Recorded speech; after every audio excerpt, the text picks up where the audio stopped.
To Bhabha mathematics centre.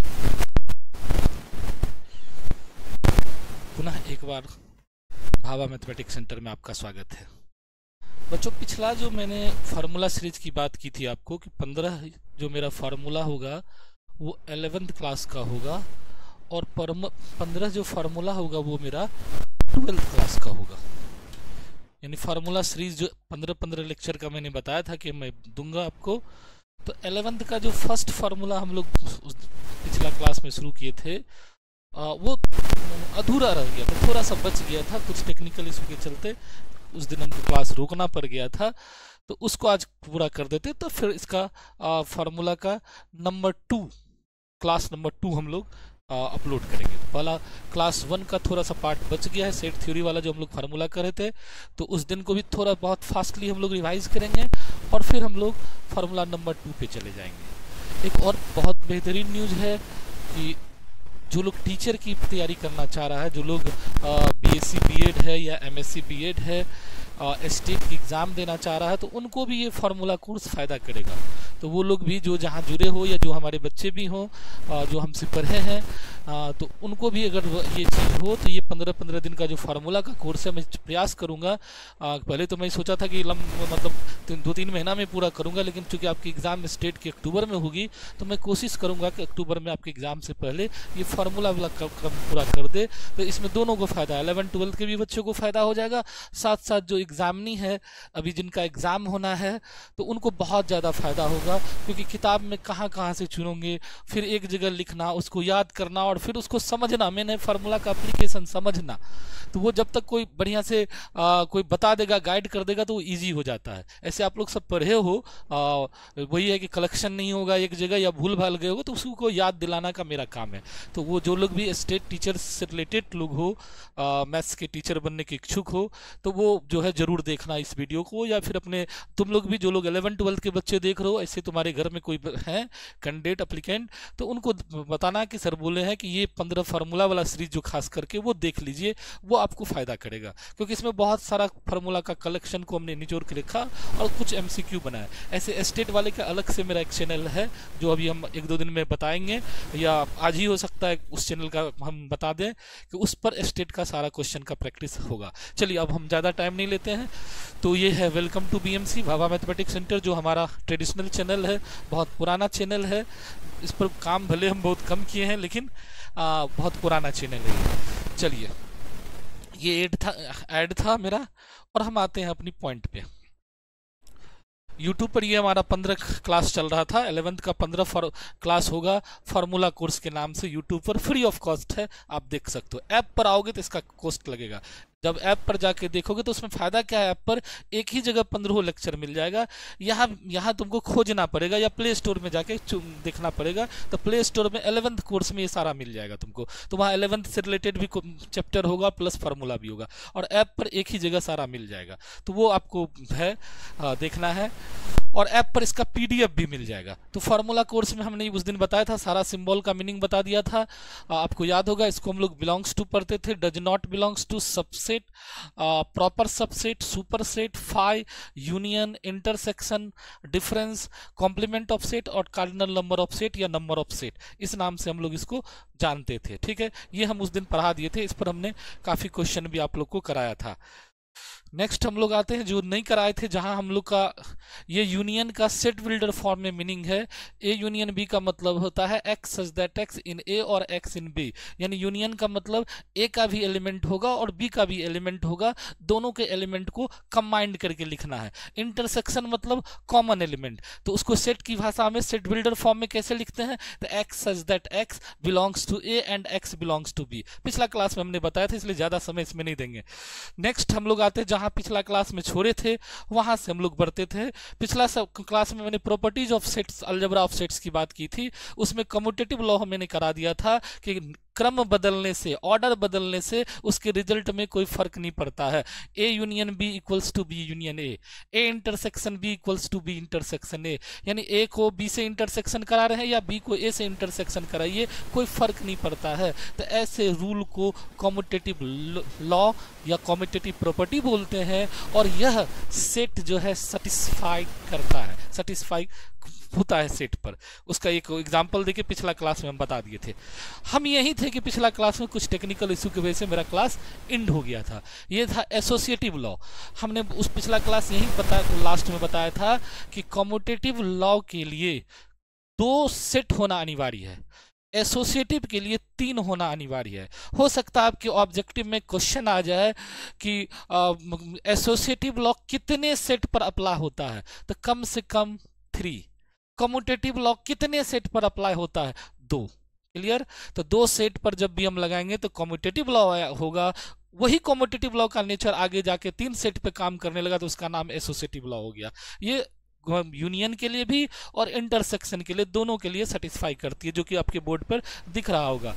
A union B union, A union B bracket close किए, फिर union C, A union और फिर B union सी का bracket close, दोनों का रिजल्ट सेम होता है। इसी तरह से इंटरसेक्शन में होता है, A intersection B bracket close किए, फिर इंटरसेक्शन सी, इसी तरह से A intersection B intersection C. यहाँ लिख भी दिए नोट में, grouping of sets does not affect the result. Grouping set का जो ग्रुपिंग होता है 3 एलिमेंट में, किसी को भी 2 को पहले ले लो, किसी 2 को बाद में ले लो, वो सेट के रिजल्ट पर कोई इफेक्ट नहीं डालता है। फिर मैंने एग्जाम्पल, क्योंकि अपना लोग तो बिहारी आदमी है, बिना एग्जाम्पल से तो दिमाग में आएगा नहीं कि सर क्या बोल रहे हो, कुछ समझ में नहीं आया, तो आप एग्जाम्पल ले लो ना, एग्जाम्पल दे के देख लो ना। आपके सामने में एग्जाम्पल है, बना हुआ है, आप देख सकते हो। यहाँ हमने क्या लिखा है, वहाँ आप देखो गौर से, तो ए की वैल्यू मैंने दिया हुआ, क्या दिया हुआ आपको, ए की वैल्यू है 1 2। फिर आपके पास क्वेश्चन में बी की वैल्यू कितनी दी हुई है, 2 3। और फिर आपको सी की वैल्यू कितनी दी हुई है, सी की वैल्यू है 3 4। अब इसका यूनियन इंटरसेक्शन निकालो। तो पहला क्वेश्चन में ए यूनियन बी है, तो पहले ए यूनियन बी और फिर यूनियन सी निकालो, कितना आता है। ए यूनियन बी, देखो ए और बी का यूनियन कराओगे तो सारा एलिमेंट लिखाएगा, 1 बी होगा, 2 बी होगा, 3 बी होगा, दोनों को मिला दिए। फिर यूनियन सी, इस बार सी का एलिमेंट भर दो वहाँ, 1 2 3। यूनियन सी का एलिमेंट कितना है, 3 4। दोनों को मिला के लिखते हो तो क्या आएगा, 1 2 3 4, 1 2 3 4। इसका मतलब मेरा ये निकल गया। नेक्स्ट, इसी का अपोजिट पार्ट अगर निकालते हो आरएचएस साइड से कि A union B union C, यही आएगा, देख लो करके। तो ए को अभी छोड़ देते हैं, यूनियन बी यूनियन सी, देखो वहां कितना होगा, 2 3 4। बी यूनियन सी में कौन आएगा, 2 3 4। अब ए की वैल्यू भर दो, क्या होगा, 1 2 यूनियन 2 3 4। और यूनियन का मतलब होता है दोनों को मिला के लिखना, कंबाइंड करना, तो 1 2 3 4, यानी एलएचएस आरएचएस इक्वल है। इसका मतलब union of sets satisfy associative law. Intersection of set is also satisfy associative law. Clear? कोई दिक्कत नहीं होना चाहिए, करके भी दिखा दी, यहाँ किया हुआ भी है। नेक्स्ट हम लोग बढ़ते हैं, क्योंकि इसमें कुछ बेहतरीन रूल बच गया है जो हम उस दिन नहीं बता सके थे, तो आज उसको हम लोग आगे बढ़ाते हैं। बेहतरीन रूल है डिस्ट्रीब्यूटिव लॉ, बहुत बेहतरीन है। हिंदी में बोलो तो बंटन नियम, बांटने वाला नियम। तो इस बांटने वाला नियम में क्या होता है, ये भी 3 सेट पे लगता है, लेकिन इसमें क्या था, 2 ऑपरेशन एक साथ आता है। उसमें था कि यूनियन ही सब जगह था, इंटरसेक्शन ही सब जगह था। और डिस्ट्रीब्यूटिव लॉ में क्या होता है, एक जगह यूनियन होता है, एक जगह इंटरसेक्शन होता है, और हम उसको डिस्ट्रीब्यूट कर देते हैं। देखो कैसे, जैसे मेरे पास कोई कह दिया कि आप डिस्ट्रीब्यूटिव लॉ लिखिए, डिस्ट्रीब्यूटिव रूल को बताइए कि ए यूनियन बी इंटरसेक्शन का डिस्ट्रीब्यूटिव लॉ क्या कहता है। इसको अलग अलग ब्रैकेट खोल दो, तो ए यूनियन बी, और ये इंटरसेक्शन जो यहाँ ये बीच में आ जाएगा, फिर ब्रैकेट खोलो तो ए यूनियन सी। आराम से लिख सकते हैं इसको, चूंकि लेफ्ट से चलते हैं तो इसलिए इसको लेफ्ट डिस्ट्रीब्यूटिव लॉ कहते हैं। इसका उल्टा भी देख सकते हो तुम। अगर हमको सर जी कोई कह देगा कि B union A intersection C, तब कैसे खोलेंगे, ये हम लिखे हुए नहीं है, फिर भी देखिएगा, बी और सी का है ना, तो बी यूनियन क्या होगा, सी, फिर बीच में इंटरसेक्शन और ए यूनियन सी। तो इस तरह से आप लिख सकते हो। नीचे में देखिएगा कई बार लिखे हैं, ये लेफ्ट डिस्ट्रीब्यूटिव लिखे, इधर से राइट बोलते हैं हम लोग इसको। तो डिस्ट्रीब्यूटिव लॉ में क्या करते हैं हम लोग, जैसे इधर से लिखे तो ए इंटरसेक्शन बी, बीच वाला सिंबल बीच में आ गया, ए इंटर, इधर से लिखेंगे तो बी यूनियन सी, बीच में इंटरसेक्शन आ गया, ए बी यूनियन सी, इधर से लिए हम लोग, नहीं ऐसे नहीं, सॉरी, बी इंटरसेक्शन सी, ऐसे लीजिए बी इंटरसेक्शन सी, बीच में यू आ गया, और ए इंटरसेक्शन सी, क्योंकि बी के साथ इंटरसेक्शन सी का है, बीच में यूनियन आया और ए इंटरसेक्शन सी। तो ये हुआ आपका डिस्ट्रीब्यूटिव लॉ, यानी डिस्ट्रीब्यूट कर दिए, अलग अलग घर में बांट दिए। तो इस पर भी एग्जाम्पल लेके हम वेरीफाई किए हैं, देख लीजिए आप, आपको दिख रहा होगा। तो एग्जाम्पल से हम लोग वेरीफाई करके दिया, यानी सेट्स का जो रूल है डिस्ट्रीब्यूटिव लॉ को फॉलो करती है। चलिए नेक्स्ट हम लोग आते हैं आगे। आगे जो मेरे पास है वो है आइडेंटिटी लॉ। बड़ा अच्छा चीज है आइडेंटिटी लॉ। ए को फाई से यूनियन करो, ए को अगर आप फाई से यूनियन कराते हो तो फाई में तो कुछ रहता ही नहीं है, याद है ना, फाई मीन्स इम्प्टी सेट। तो इम्प्टी सेट के साथ इसका यूनियन कराओगे, इसमें तो कुछ है ही नहीं, तो ए ही आ जाएगा।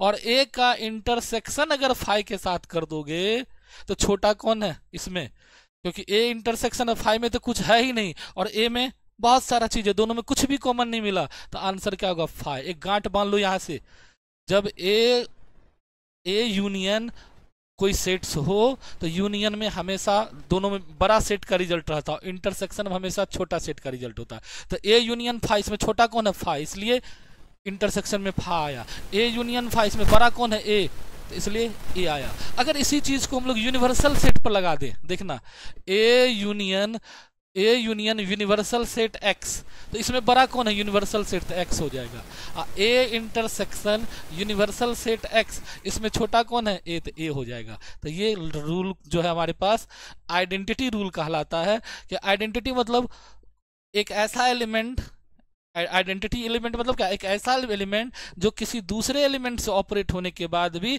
उसके रिजल्ट पर कोई इफेक्ट नहीं डालता है। तो यहाँ ए यूनियन फा ए ही रह गया, ए इंटरसेक्शन यू ए ही रह गया, इसलिए इसको आइडेंटिटी रूल कहते हैं। क्योंकि सर ये आइडेंटिटी नहीं है, क्योंकि फा आ गया, ये नहीं आया, फिर ये आपका ए रह गया, ये एक्स आ गया, इसलिए ये आइडेंटिटी नहीं है। ये तोड़ने का तरीका हम बता दिए। आइडेंटिटी मतलब सेम एलिमेंट का आ जाना, किसी सेट से किसी सेट का अगर मतलब हम लोग एप्लीकेशन करते हैं या उसका जो ऑपरेशन होता है वो लगाते हैं, उसके बाद वही सेट आ जाए, रिपीट हो जाए, इसका मतलब दिस इज आइडेंटिटी। ठीक है, आइडेंटिटी लॉ। तो ए यूनियन फा ए और A intersection universal set U A, clear. Next आते इस पर भी हम लोग एग्जांपल लेके दिखा दिए हैं, देख सकते हो। ए है यूनियन फाई मतलब कुछ नहीं, तो 1 2 आ गया। ए इंटरसेक्शन यू तो 1 2 है, और यूनिवर्सल सेट में 1 2 3 4 है, तो दोनों में कॉमन क्या आ गया 1 2 आ गया। तो इस तरह से हम यहाँ दिखाए हैं आपको एग्जाम्पल लेके भी। आप चाहो तो इसको रोक रोक के देख सकते हो अपना प्रॉपर्टी जबल जक। अब है complement law of set. Complement law क्या होता है, बड़ा अच्छा रूल है, देखिएगा ये भी। कॉम्प्लीमेंट लॉ जो है सेट का, कैसे पहले हम लोग आइडेंटिटी लॉ पढ़ते थे, अब कॉम्प्लीमेंट लॉ। यहाँ सी ऐसे लिखा गया, ऐसे है नहीं हकीकत में, ये ए यूनियन ए पर पावर सी है, या इसी को हम लोग लिख सकते हैं ए यूनियन ए का डैश, डैश मतलब कॉम्प्लीमेंट ऑफ सेट। तो ये ए और ए डैश आपको अगर निकालने आता होगा तो ए का जब डैश लेंगे तो ए का एलिमेंट उसमें नहीं रहेगा, किसका रहेगा, यूनिवर्सल सेट का एलिमेंट लेंगे। तो ए में तो ए का एलिमेंट है, और यूनिवर्सल सेट में क्या है, ए कॉम्प्लीमेंट में क्या है, यूनिवर्सल सेट से उसको माइनस करने के बाद जो एलिमेंट मिला वो है। दोनों का अगर यूनियन करेंगे तो बड़ा कौन है, ये दोनों को यूनियन करने के बाद बड़ा कौन होता है, यूनिवर्सल सेट, क्योंकि इसमें ए का एलिमेंट है और इसमें यू का बाकी सारा एलिमेंट है, तो दोनों को मिलाओगे ये हमेशा यू हो जाता है। ठीक, अगर हम यही चीज इंटरसेक्शन पे अप्लाई करें कि ए इंटरसेक्शन ए डैश कर दे या सी कर दे, तो इस दोनों में कुछ भी कॉमन नहीं होता। ये ईर घाट, ये बीर घाट, हम लोग कहावत में कहते हैं तुम ईर घाट हम बीर घाट, मतलब तुम दोनों का रास्ता अलग अलग है, उसमें कुछ भी कॉमन नहीं है। तो ऐसे एलिमेंट, ऐसे के बीच का जो ऑपरेशन होगा वो क्या कहलाएगा, फाई कहलाएगा, इम्पटी कहलाएगा। तो ये आपके सामने में दिख रहा होगा, दोनों का एग्जाम्पल लेके भी हम लोग किए हैं। इसको बोलते हैं complement law of sets. Next हम लोग आते हैं लास्ट प्रॉपर्टी जो मेरे ख्याल से होगा, वो है डिमॉर्गन्स। इसका एक दिन हम चर्चा भी किए हैं डिमॉर्गन्स का, फिर से एक बार बता देते हैं। ये बहुत इंपॉर्टेंट प्रॉपर्टीज है, एग्जाम में बराबर पूछता है। डिमॉर्गन रूल क्या कहता है, देखो कि A union B upper dash या कॉम्प्लीमेंट जो बोलो, तो इसका रिजल्ट हो जाता है A dash intersection B dash. अगर ए इंटरसेक्शन बी पर डैश हो तो इसका रिजल्ट हो जाता है A dash union B dash, यानी होल पर अगर डैश है तो दोनों खुलता है और यूनियन बदल जाता है इंटरसेक्शन में, इंटरसेक्शन बदल जाता है यूनियन में। ये इस रूल का खासियत है। इस रूल को हम लोग डिमॉर्गन लॉ बोलते हैं। क्लियर? डिमॉर्गन लॉ जब भी लगेगा तो होल पर डैश रहेगा तो दोनों को पहले सेपरेट कर देंगे, और यूनियन है तो इंटरसेक्शन लिख देंगे, इंटरसेक्शन है तो यूनियन लिख देंगे। तो ये काम आएगा टीचर वाले जो लोग भाई एग्जाम दे रहे हो तो जरूर देख लेना ये वीडियो, उसके लिए बहुत ज़्यादा फायदेमंद है। बाकी तो जिसका कोर्स है उसको तो है ही, मान लो उसके लिए तो है ही। चलिए नेक्स्ट हम लोग आते हैं आइडम्पोर्टेंट लॉ। एक रूल और बच गया मेरा, आइडम्पोर्टेंट लॉ। आइडम्पोर्टेंट लॉ क्या होता है? मैट्रिक्स में अगर याद होगा, तुम लोग 12th में पढ़े थे कि ए स्क्वायर इक्वल्स टू ए। तो आइडम्पोर्टेंट लॉ वही है कि सेम को सेम से अगर लगा दें, जैसे ए यूनियन ए कितना हो जाएगा ए, ए इंटरसेक्शन ए तो ए, तो ऐसे रूल को बोलते हैं आइडम्पोर्टेंट लॉ। सेम को सेम सेट के साथ ऑपरेशन करने के बाद वही रह जाए। उसमें क्या था, किसी भी सेट को एक ऐसे सेट से हम लोग ऑपरेट करते थे जो कोई दूसरा होता था, लेकिन रिजल्ट वही पहला वाला सेट आ जाता, तो वो आइडेंटिटी था। और यहाँ के सेम को सेम के साथ ऑपरेट करने के बाद वही रह जाए, अगर चेंज हो जाता तो फिर आइडम्पोर्टेंट नहीं कहते, तो इसको हम लोग आइडम्पोर्टेंट कहते। बगल में एग्जाम्पल भी दिखा दिए हैं, आप देख सकते हो एग्जाम्पल के थ्रू भी। तो इस तरह से हमारा सारा फार्मूला जो है वो खत्म हो गया है सेट थ्योरी का। अब आप इस पर कुछ एमसीक्यू है, हमको जानना चाहेंगे कि आप इतना देर से जो मेरा फार्मूला हमसे सीख रहे थे तो आप क्या सीखे हमसे। जो एक लेक्चर इससे पहले भी मैंने 30-35 मिनट का दिया है, आज उसी को कंटिन्यू कर रहे हैं, क्योंकि उस दिन पूरा नहीं हो पाया था किसी कारणवश, तो आज उसको हम लोग कंटिन्यू कर रहे हैं। तो हम ये जानना चाहेंगे कि आप जो इतना देर से हमसे पढ़े, पूरा फार्मूला क्लास नंबर 1 कंप्लीट हो गया, सेट्स किसका सारा सिंबल क्लियर कर दिए, उस पर जितना भी अलजेब्रा और सेट्स का फार्मूला था सारा कर दिए। अगला दिन हम लोग Cartesian product of set, relation और फंक्शन का फार्मूला को कलेक्ट करेंगे, यानी एक्सरसाइज 2.123 का जो फार्मूला उसको कवर करेंगे। तो उससे पहले आज जो सीखे हैं उस पर कुछ एमसीक्यू हो जाए, क्योंकि बिहार बोर्ड तो एमसीक्यू का ही है, 50-50 ऑब्जेक्टिव आता है, तो ये सीखा रहेगा तो आगे काम देगा। कंपटीशनों परीक्षा में एमसीक्यू आजकल पूछता है। देखो तो what is the result of A union union B if A equals to 1 2 B equals to 2 3। Union में दोनों को मिला के लिखना, आंसर क्या होगा 1 2 3। तो आंसर कौन सा होगा देख लो, अब तो दिमाग खुल गया होगा सब लोगों को। 1 2 3 कहोगे सर कुछ नहीं समझे, आप क्या बोलते, तेजी से बोलते हो, हमारे समझ में नहीं आता है। क्यों नहीं आता भाई समझ में? यूनियन मतलब हम क्या बताए थे, मिला के लिखिए, यही ना बताए थे कि बाबू दोनों सेट में जो भी सदस्य आता है उसको मिला मिला के लिख दो। तो मिला मिला के लिखे तो क्या आया 1 2 3, तो आंसर क्या हो गया 1 2 3। दूसरा सेट में कहता है इंटरसेक्शन, तो फिर इंटरसेक्शन कैसे निकालते थे दूसरा क्वेश्चन के लिए? 1 2 3 है ए का एलिमेंट, इंटरसेक्शन बी का एलिमेंट है 3 4। हमने क्या बताया था, इंटरसेक्शन में हमेशा कॉमन एलिमेंट उभयनिष्ठ जो दोनों घर में मिलता है। तुम्हारे फिर बिहारी दिमाग हो, जब दिमाग लगाओगे सर यदि नहीं मिला कुछ हो तो नहीं मिला कुछ हो तो फाई इम्पटी सेट, मिल गया तब उसको लिख देना है, सब मिल गया तो सबको लिख देना है। तो इसमें कौन मिला, 3 यहाँ भी है 3 यहाँ भी है, तो आंसर इज 3। क्लियर? समझ में आ रही होगी बात मेरी, और समझ में आ रही होगी तो इस वीडियो को लाइक करना, अपने दोस्तों के भी शेयर करना। हमारे लिए यही तुम्हारा गुरु दक्षिणा है कि तुमको अगर समझ में आ रही है, नहीं समझ में आ रही है तो फिर कोई बात नहीं है, तब डिसलाइक कर देना, यही कर सकते हैं। बेसी गुस्सा से तुम क्या कर सकते हो, हमको पसंद है या तुम्हारे पास 2 ही ऑप्शन है यूट्यूब में, या तो देखोगे या पसंद नहीं आया तो डिसलाइक करो, पसंद है तो लाइक करो, शेयर करो, दोस्तों के बीच में भी बताओ कि सर आपसे हम लोग सीखे यूनियन इंटरसेक्शन या सेट्स का सारा रिजल्ट, तुम लोग भी सीखो इस सर से, ठीक। और उसके बाद भी मन करे कि नहीं सर आपसे हम पढ़ेंगे, ट्यूशन पढ़ना चाहते हैं, तो मेरे यहाँ ऑफलाइन क्लास चल रहा है 10 से 11 AM में, ठीक है, SM college road Khanjarpur branch पर। ऑनलाइन क्लास अभी शुरू नहीं हुआ, तुम लोग का होने वाला है। जैसे ही हमको उस तरह से इंक्वायरी या उस तरह का मिलता है तो फिर हम ऑनलाइन क्लास भी शुरू कर देंगे, ठीक। तो चलिए अब नेक्स्ट क्वेश्चन पे आते हैं। थर्ड क्वेश्चन है MCQ का, बोलिए थर्ड क्वेश्चन देख के आप लोग डिसाइड कीजिए क्या होगा आंसर।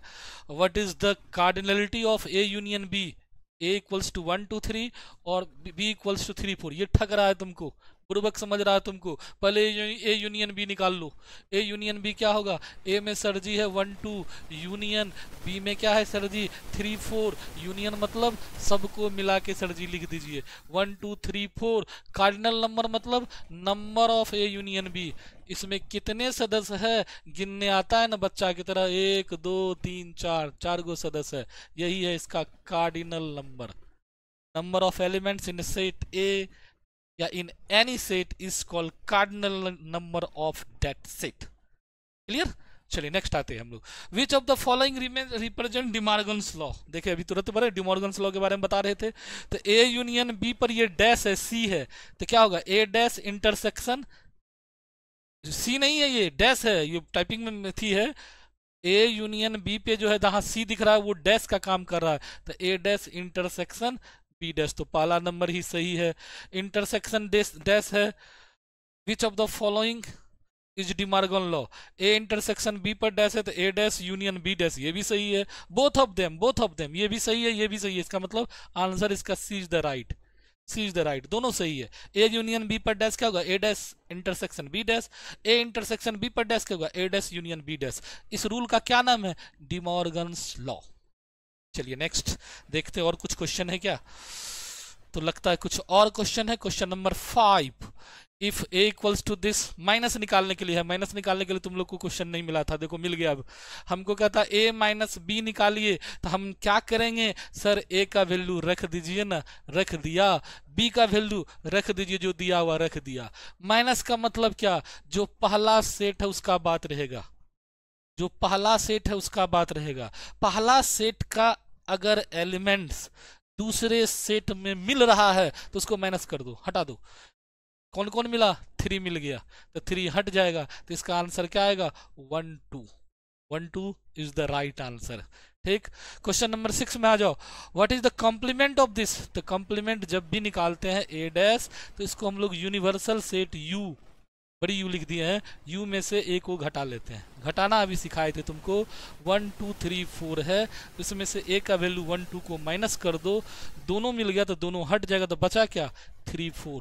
तो ए डैश भी माइनस की तरह ही काम करता है, तो कॉम्प्लीमेंट ऑफ सेट हो गया आपका 3 4। समझ में आई बात? जब भी हम लोग कॉम्प्लीमेंट निकालेंगे यूनिवर्सल सेट से निकालेंगे। चलिए नेक्स्ट क्वेश्चन और है। तो मजा आ रहा होगा कि एमसीक्यू भी हो रहा है।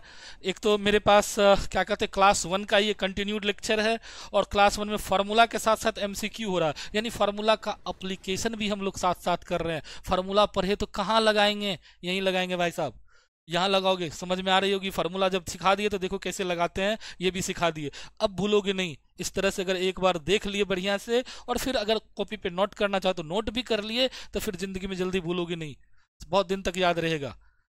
ऐसे रट के चाहोगे याद करने तो दिक्कत है। ठीक है, कोई भी चीज का अगर हम एप्लीकेशंस करना सीख जाए ना तो बहुत दिन तक याद रहता है। तो आपको मैंने एप्लीकेशन सिखा दिया कि यूनियन कैसे निकालते, इंटरसेक्शन कैसे निकालते, डैश कैसे निकालते, माइनस कैसे निकालते। तो क्वेश्चन तो आराम से बनेगा भाई साहब। चलो नेक्स्ट हो। नंबर ऑफ ए 3 है, नंबर ऑफ बी 2 है, तो number of A union B क्या होगा? अगर if A and B are disjoint set है, तो डिसजॉइंट सेट, चूंकि सेट का टाइप तुम लोग नहीं पढ़े हो तो तुम लोग को थोड़ी सी दिक्कत आएगी। तो डिसजॉइंट सेट जो होता है ना, हम चर्चा किए थे एक दिन। डिसजॉइंट सेट मतलब दो सेट का इंटरसेक्शन अगर 5 हो जाए तो ऐसे सेट को डिसजॉइंट सेट कहते हैं। दो सेट, ज्वाइंट मतलब मिलना, डिस मतलब कुछ भी नहीं मिलना, जो अभी बता रहे थे, एगो ईर घाट एगो बीर घाट, दोनों में कुछ भी कॉमन नहीं है, तो ऐसे सेट को डिसजॉइंट सेट कहेंगे। देखिए तो इसमें तो डिसजॉइंट सेट का इंटरसेक्शन इधर। अब इधर यूनियन का फॉर्मूला होता है number of A union B equals to, ये छोटी यू है तो क्या होता है? Number of A plus number of B minus number of A intersection B. भर दीजिए। नंबर ऑफ ए का वैल्यू 2 है, नंबर ऑफ बी नहीं सॉरी नंबर ऑफ ए का वैल्यू 3 है, नंबर ऑफ बी 2 है, और ए इंटरसेक्शन बी 5 है। 5 का ए इंटरसेक्शन बी 5 है, तो number of A intersection B कितना होगा? कुछ भी नहीं है, नथिंग, 0। तो ये 0 हो गया, तो 3 2 5, आंसर इज 5। आपके इस क्वेश्चन का answer 5। Now A intersection B कहता है निकालो what is the result of A intersection B. तो कोई भी बता देगा, दोनों में कुछ मिल रहा है, देख लो तो। ए इंटरसेक्शन बी अभी तुरंत बताए थे हम कि 1 2 3 है, इंटरसेक्शन 4 5 है, कुछ नहीं मिला सर जी, आंसर 5 और that set is called disjoint set. तो इसका आंसर क्या हो गया 5, और इस तरह के सेट को हम लोग क्या बोलेंगे, डिसजॉइंट सेट। तो समझ में आ रही होगी बाबू, अगर समझ में आ रही है तो फिर शेयर कीजिए जम के। अब मेरे ख्याल से 10 ही एमसीक्यू लिए थे, तो अब मेरे ख्याल से हम लोग लास्ट में पहुंच गए, क्लास के अंतिम दौर में है। क्या कहता है, number of A intersection B कहता है निकालने के लिए। ए दिया हुआ है, बी दिया हुआ, तो ए बी का इंटरसेक्शन निकाल लो ना। ए इंटरसेक्शन बी कितना हो जाएगा, दोनों में क्या मिल रहा है, 3 इसमें भी है, 3 इसमें भी है, तो 3। इसका नंबर पूछ रहा है। तुम लोग एन और नंबर में कंफ्यूज नहीं करना, वो एन इंटरसेक्शन है, ये एन नंबर है, नंबर मतलब उसमें संख्या। तो कार्डिनलिटी इसका कितना हो गया, 1 हो गया, यानी इसके अंदर कितने एलिमेंट है, 1 एलिमेंट है। What is the result A minus B if A equals to इतना, बी इक्वल्स टू इतना। ये तो कई बार हो गया। अब ए माइनस बी का कहता आंसर क्या होगा, 1 2 3 में से आप 2 3 को माइनस कर दो, दोनों मिल रहा है, दोनों का दोनों खत्म, आंसर क्या आएगा 1 इज द राइट आंसर। तो इस तरह से बच्चों आपको मैंने 10 एमसीक्यू भी करा दिया, जो फार्मूला बेस्ड था, जो आपको मैंने फार्मूला का सीरीज शुरू किया था 15 का, तो उसका पहला लेक्चर आज खत्म हो रहा है। उस दिन किसी कारणवश पूरा नहीं हो सका या लंबा हो रहा था और टाइम कुछ प्रॉब्लम आ गई थी, तो इसलिए बीच में हमको बंद करना पड़ा। तो आज पहला लेक्चर समाप्त करके हम फिर नेक्स्ट दूसरे क्लास के लिए तैयारी करेंगे। आपको फिर एक या कल या परसों किसी दिन हम लोग दूसरा जो है इसका लेक्चर फार्मूला नंबर 2 का क्लास हम लोग कर लेंगे, और इस तरह करके 15 क्लास 11th के बच्चों को मिलेगा, जिसमें पूरा कोर्स मिल जाएगा तुमको, पूरा कोर्स का फार्मूला का कलेक्शन हो जाएगा, और वही सफिशिएंट है। पूरा किताब, इतनी मोटी किताब को पढ़ना, एक एक करके पढ़ना बड़ा मुश्किल काम है। तो एक जगह अगर उसकी समरी आ जाए तो पढ़ना आसान हो जाता है। और आजकल का युग तो टेक्नोलॉजी का युग है, तो अब वो जमाना गया कि मोटी मोटी ग्रंथ को लोग पढ़ते थे, अब संभव नहीं उतनी मोटी। उसमें जो फैक्ट चीज़ है, जो मेरे लिए जरूरी है, उतना ही हम देख ले, काफ़ी है मेरे लिए। ठीक, तो इन्हीं बातों के साथ हम अब आज के लेक्चर से आपसे विदा लेते हैं, फिर आते हैं नए लेक्चर के साथ क्लास नंबर 2 लेके। अब इस बार का टॉपिक रहेगा Cartesian product of set, relation and function for class 11th। 12th वाले सोच रहे सर मेरे लिए भी कुछ कीजिए, तो आपके लिए भी हम ला रहे हैं, वो भी 15 लेक्चर का सीरीज है वो। और फिर क्लास का जो 60 डेज या 75 डेज का बोले तो वो भी होगा, धीरे धीरे जैसे जैसे समय मिलते जाता है हम उस पर काम कर रहे हैं। ठीक है, चलिए तब तक के लिए धन्यवाद। अच्छा लगे, एक बार फिर से अच्छा लगे तो दोस्तों को भी ज़रूर शेयर कीजिए, लाइक कीजिए, जो कि उससे क्या होता है कि हम लोग को भी मोटिवेशन मिलता है। जैसे आपको मोटिवेशन हमसे मिलता है, तो हमको भी आपसे मोटिवेशन मिलता है। दोनों के पूरक है, कॉम्प्लीमेंट है। सेट की बात हम बोलो थे, कॉम्प्लीमेंट, एक दूसरे का हम लोग कॉम्प्लीमेंट है, तो दोनों के लिए जरूरी है। ठीक है, तो आपके ये मोटिवेशन से ही फिर हम लोग को और लगता है कि नहीं और अच्छे से दें, अच्छा चीज़ दें, जिससे कि बच्चे को ज़्यादा से ज़्यादा बेनिफिट मिल सके। तो ठीक है, नेक्स्ट हम लोग अगला क्लास में मिलते हैं, तब तक के लिए धन्यवाद।